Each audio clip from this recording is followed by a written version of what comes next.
তো কালকে তোমরা দেখেছিলে যে আমি সমস্ত বেড কভার এমনকি ব্ল্যাঙ্কেট লেপের ওয়ার সমস্তটাই কিন্তু পরিষ্কার করেছিলাম পোস্ট কালো হিসাবে। তো সমস্তটা তো শুকিয়ে গিয়েছে, কিন্তু আমার ব্ল্যাঙ্কেটটা কিন্তু এখনও শুকায়নি। আজকে সকাল রোদে দিতে হবে। আর আমার এই যে লেপের ওয়ারগুলো কিন্তু শুকিয়ে গিয়েছে। তো কালকে তো শোকাতে শোকাতে সন্ধে লেগে গিয়েছিল। তো সন্ধেবেলায় তো পৌষ মাসে ওর লাগাতে হয় না, এমনিতেও কিন্তু রাত্রিবেলায় যে কোনো ওর পরাতে হয় না। আমরা এটাই কিন্তু মা ঠাকুমা সকলের কাছে ছোট থেকে শুনে আসছি, তাই রাত্রিবেলায় আর কালকে পরাইনি। তো সকালবেলায় আজকে দেখো ঘুম থেকে উঠেই কিন্তু আমি ওরগুলো পরাতে শুরু করে দিয়েছি। তো যাই হোক, কালকে রাত্রিবেলায় কি হয়েছিল জানো তো, কভারগুলো না থাকায় আর এত ঠান্ডা পড়েছিল যে আমি আমার হাজবেন্ড সবাই কিন্তু প্রচণ্ড ঠান্ডায় ভুগেছি জানো। তো আমাকে তো রীতিমতো আমার হাজবেন্ড তো বলছিল যে তোমাকে এই কাজগুলো কেন করতে হয়েছে, আগে কিন্তু কভারগুলো তো পরাতে পারতে। তো যাই হোক, এরকম হয়েছে, কিন্তু কি করব, একদিন তো কষ্ট করতেই হবে। এখন রোদের অতটা তেজ নেই, তো জামা কাপড় শোকাতেই চাই না।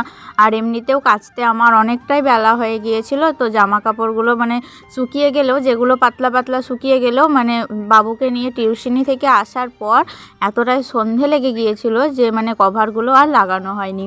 তো সেই কারণে একটা রাত আমাদের কষ্ট করে চালাতে হয়েছে। তাই দেখো আজকে সকালবেলাতেই কিন্তু কভারগুলো লাগিয়ে নিচ্ছি। আসলে কি বলো তো, আমরা যে বালাপোষ যেটা গায়ে নিই সেটা তো আসলে সিল্কের কাপড়ের দিয়ে তৈরি। তো রাত্রিবেলায় গায়ে নিতে ঠান্ডা একদমই ভাঙছিল না। আর তার উপরে ব্ল্যাঙ্কেটটাও দেখো বিছানার মধ্যে পাতা ছিল না। এমনিতেও তো বেড কভারগুলো বিছানা পুরো মনে হচ্ছিল যেন কেউ জল ঢেলে রেখে দিয়ে গিয়েছে, এত ঠান্ডা। আর ব্ল্যাঙ্কেটটা পাড়া থাকলে সেটা কিন্তু আমরা মনে হয় না, ব্ল্যাঙ্কেটটা এমনিতেও কিন্তু গরম ধরায়। তো তাই জন্য কিন্তু কালকে রাতে ভীষণ ঠান্ডা লাগছিল। তো দেখো এখনও কিন্তু দেখো ব্ল্যাঙ্কেটটা যে পুরোপুরি শোকায়নি। তো সকালবেলায় উঠেই কিন্তু আগে এগুলো রোদে দিয়ে গেলাম, কারণ একবার যদি নিচে চলে যায় তারপরে কিন্তু আর ছাদে আসতে পারবো না, আর এই সমস্ত কাজগুলো আর করাও হবে না। তাই ভাবছিলাম যেগুলো ভিজে জামা কাপড় আছে সেগুলো আগে রোদে দিয়ে দিই, তারপর কিন্তু অন্যান্য কাজ।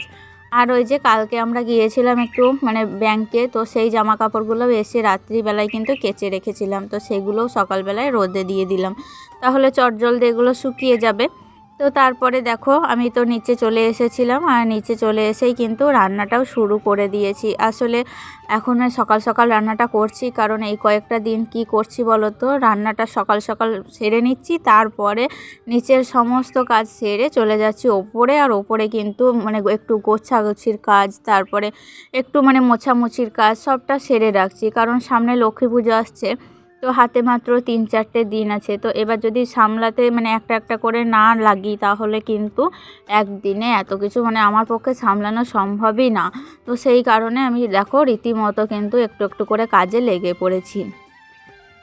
আর আজকে রান্না করেছিলাম তোমরা তো দেখলেই, ওই যে কি হয় কফির ডাঁটা, তারপরে তোমার পালং শাকের শীষ, এগুলো দিয়ে একটু চচ্চড়ি মতো করেছিলাম। ওই সর্ষে পোস্ত বাটা দিয়ে একটু চচ্চড়ি করেছিলাম, তো খেতে বেশ ভালোই লাগছিল। তো আমি কিন্তু রীতিমতো ওগুলো ফেলেই দিই যেন, কফির ডাঁটাগুলো আমি নিই না, খুব ভালো লাগবে না রাঁধলে, কেমন লাগবে, সবাই খাবে কি খাবে না, এটা ভেবেই কিন্তু আমি রান্নাটা করি না। তো আজকে দেখলাম রান্না করে বেশ ভালোই লাগছিল। তো এবার থেকে একটু মাঝে মধ্যে ওই চচ্চড়িটা কিন্তু করব। আর তার সাথে এই যে বিউলি কলাইয়ের ডাল করেছিলাম। তো বিউলি কলাইয়ের ডাল তো আমার খুব ভালোবাসি আমি খেতে, এত ভালো লাগে, মনে হয় ডাল দিয়ে আর আলু সিদ্ধ দিয়েই কিন্তু গোটা ভাতটা আমি খেয়ে নেব। তো বিউলি কলাইয়ের ডাল আর ওই যে চচ্চড়ি করেছিলাম, আর এই যে লাস্টে নিয়েছিলাম কিছু মাছ। তো যাই হোক, সব কিছুতেই আমার একটা অভ্যাস, কি বলো তো, একটু টমেটো বা একটু ধনেপাতা থাকলে একটু করে প্রত্যেকটা তরকারিতে কিন্তু দিয়ে দিই যেন, এতে করে কিন্তু ফ্লেভারটাও ভালো হয়, তারপরে কালারটাও ভালো আসে। তো এটা আমার অভ্যাস, সেটা মাছের ঝোলই বলো বা এমনি অন্যান্য যে কোনো রান্নাই বলো। তো আমি ওই যে একটু টমেটো বা ধনেপাতা দিয়ে দিলে বেশ সুন্দর কিন্তু খেতে লাগে। আর পৌষ মাস যেন আমাদেরকে জানিয়ে যাচ্ছে যে হ্যাঁ, পৌষ মাসটা শীতের সময়। এত ঠান্ডা পড়েছে এই কয়েকটা দিনে, কনকনানি ঠান্ডা যেটাকে বলে বাঙালি ভাষায়, প্রচণ্ড ঠান্ডা, হাড় কাঁপিয়ে দিচ্ছে পুরো। দেখো আমি কিন্তু রান্না করা কমপ্লিট হয়ে গেল, 12:30 বেজে গিয়েছে। তবুও কিন্তু আমি এখনও পর্যন্ত গা থেকে সোয়েটার সরাতে পারিনি। আর আমার সোয়েটারগুলো তো সব কেচে দিয়েছি, তাই তোমাদের দাদাভাই মানে আমার হাজবেন্ডের সোয়েটারটা পরেই কিন্তু আমি কাজ চালাচ্ছি। তো ওকেও তো প্রচুর ঠান্ডা লাগছে, তো ওকে কিন্তু আর একটা সোয়েটার সেট আমি বের করে দিয়েছি, আর ওর সোয়েটারটা পরেই আমি কাজ করছি। আর এদিকে দেখো আলনাটা কিন্তু পুরো ফাঁকা হয়ে গিয়েছে। আগের দিন দেখলে ছাদে জায়গা ছিল না, মানে আলনার সমস্ত জামা কাপড় কিন্তু কাচাকুচি করেছিলাম। তার একটা কারণ আছে তোমাদের বলি। তো আমার ননদ এসেছিল, তোমরা সবাই জানো। তো ননদ তো এসেছিল ডাক্তারের ওখান থেকে, আর সামনেই লক্ষ্মী পুজো।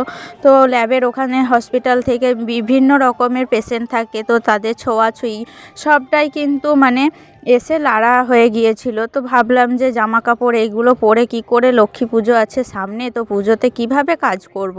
তাই সমস্ত জামা কাপড়গুলো আমি নামিয়ে ওই বেশি না সার্ফ দিইনি, কিন্তু সোডা দিইনি, ওই জল কাচা মতো কেচে রোদে দিয়ে দিয়েছিলাম। আর সেই সমস্ত জামা কাপড় এখন শুকিয়ে গিয়েছে, আর সেগুলোকেই আমি একটা একটা করে ভাঁজ করে এখন আলনার মধ্যে গুছিয়ে রাখছি।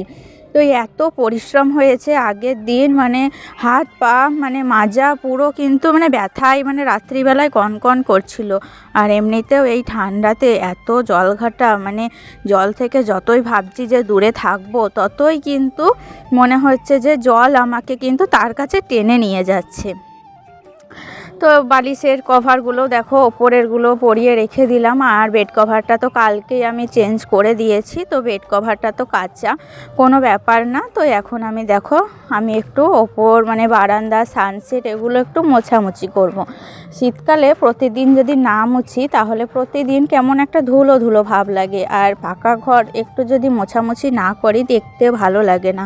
তো মনে হয় কিছু যেন একটা মানে মিসিং। যতই গুছিয়ে রাখি পাকা ঘর, কিন্তু কি বলো তো, ওই যে প্রতিদিন আমি ভাবছি আজকে ওপরটা মুছবো না, কিন্তু যখনই ওপরে এসে দেখছি যে ওপরে এরকম অবস্থা, ধুলো ধুলো লাগছে সব কিছু, তখন মনে হচ্ছে যে না একটু মুছেই দিই, যদি ভালো লাগে। তো মোছার পর মনে হচ্ছে যে সত্যি পাকা বারান্দাও একটু মোছামুছি করলে এত ভালো লাগে দেখতে, মনে হয় মানে শীতকালে না কিন্তু গরমের সময় মেঝেতেই মনে হয় যে শুয়ে পড়ি। তো যাই হোক, আর এই রুমটা এত মানে ছোট লাগছে তোমাদেরকে, কারণ এই রুমে না একটা খাট একটা চৌকি দুটো ভরা আছে। আসলে এত জিনিস কোথায় যে রাখবো বুঝতে পারি না, তাই একটা রুমেই ভরে দিয়েছি, তোমরা দেখেছো। আর চৌকিটা ফেলতে পারি না জানো, চৌকিটা আমার শ্বশুর মশাইয়ের মানে সেই আগে গ্রামের বাড়িতে যখন থাকতো না, সেই তখনকারই মানে চৌকিটা, মানে 2000-এর বন্যায় কিন্তু চৌকিটা চাপা পড়েছিল জানো। তো তখনও কিন্তু চৌকিটা ভাঙেনি, তো অনেক মায়া জুড়ে আছে চৌকিটাই, তাই জন্য চৌকিটা কিন্তু আমরা ফেলতে পারি না। তো দেখো ঘর দুয়ার তো সব মোছামুছি কমপ্লিট। তো এখন আমি স্নানে যাব, তো স্নান টান সেরে তারপরে খাওয়া দাওয়া করব। তো রান্নাবান্না তো হয়েই গিয়েছে, তোমরা দেখতেই পেলে। তো খাওয়া দাওয়া করে এই যে দেখতে পাচ্ছ আমরা সবাই মিলে কিন্তু ছাদে বসে আছি এখন। আর এই ছাদের রোদটা এত মিষ্টি লাগছে। তো বাবু তো দেখো আমার হাজব্যান্ডের সঙ্গে খেলা করতে ব্যস্ত। ওই যে কালকে গিয়েছিল না হাটে, তো ওখান থেকে একটা নতুন বন্দুক কিনে নিয়ে এসছে। তো সেই বন্দুকটা নিয়েই ওর বাবার সাথে খেলা করছে। আমার ছেলের বেশিরভাগ সময় কাটে কিন্তু ওর বাবার সাথে। তো ওর বাবাই কিন্তু ওর বন্ধু, ওর সব কিছু, মানে যত খেলাধুলা হাসি ঠাট্টা পড়াশোনা সব কিছুই কিন্তু ওর বাবার সাথে। তো মাঝে মধ্যে আমার সাথে পড়াশোনাটা করে, তো তাছাড়া এমনিতে কিন্তু বেশিরভাগ সময়ই ওর সাথে কাটায়। আর এই যে আমি দেখতে পাচ্ছ আমরা সবাই মিলে কিন্তু বসে আছি, আর চারদিকটা ফুলের ভরা, মানে দেখতেই কিন্তু খুব সুন্দর লাগছে। তো ভাবলাম তোমাদেরও দেখাই একটু। তো আমার মতো তোমরা কারা কারা এরকম মানে দুপুরবেলায় ছাদে বসে রোদ পোয়াও আমাকে কমেন্টে কিন্তু জানিও। তো চলো বন্ধুরা, তাহলে আজকের মতো ব্লগটা এতটুকুই রাখছি। আবার দেখা হবে নতুন আরেকটা ব্লগে। আর আজকের ব্লগটা কেমন লাগলো কমেন্টে কিন্তু জানিও। তো চলো আজকে তাহলে বিদায় নিচ্ছি। তোমরা ভালো থেকো, সুস্থ থেকো, আর শীতকালে অবশ্যই কিন্তু নিজেদের খেয়াল রেখো, কারণ তোমরা যদি সুস্থ থাকো তবেই কিন্তু আমিও ভালো থাকবো। তো চলো তাহলে, টাটা।